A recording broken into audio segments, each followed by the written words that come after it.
Blackstone Audiobooks presents Death Qualified by Kate Wilhelm.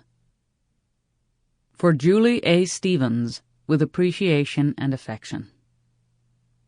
Does the flap of a butterfly's wings in Brazil set off a tornado in Texas? Edward N. Lorenz. Chapter 1. They always called him Tom.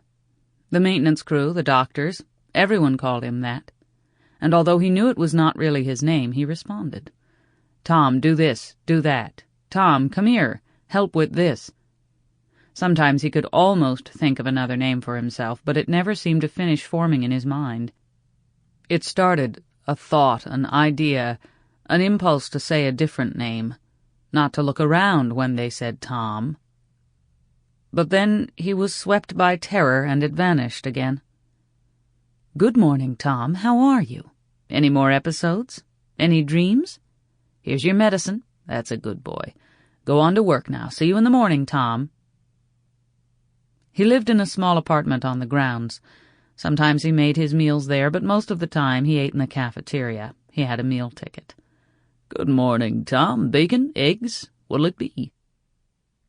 From the cafeteria to the doctor's office. From the doctor's office to the maintenance office. Out on the grounds, sometimes cleaning up in the buildings, running the waxer or carrying out trash. He liked waxing best of the inside work, but he liked to work on the grounds best of all. Weeding, spreading mulch, riding the mower, making long sweeping patterns in the grass that smelled like a memory. Once they made him repair some windows, and he had hated that. Looking in through the glass, like seeing into a separate world that was not his world, and was not even real, had made him edgy. It was not that he was afraid of windows, he had told the doctor.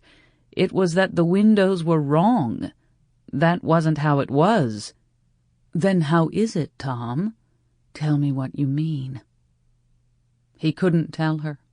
He had tried to guide her hand to the window-like shell around him, not hard like the building windows, but yielding, stretching when it had to stretch, coming back to fit snugly, but always there.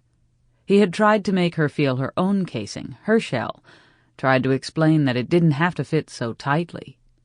When he tried to touch her shell, she had called for someone to come, and someone had given him a shot. Yesterday, this morning, sometime. Everything that was not right now was sometime. They had made him wash windows sometime, and they asked him if the windows were frightening. He said no. They asked him if he could see their Sample complete.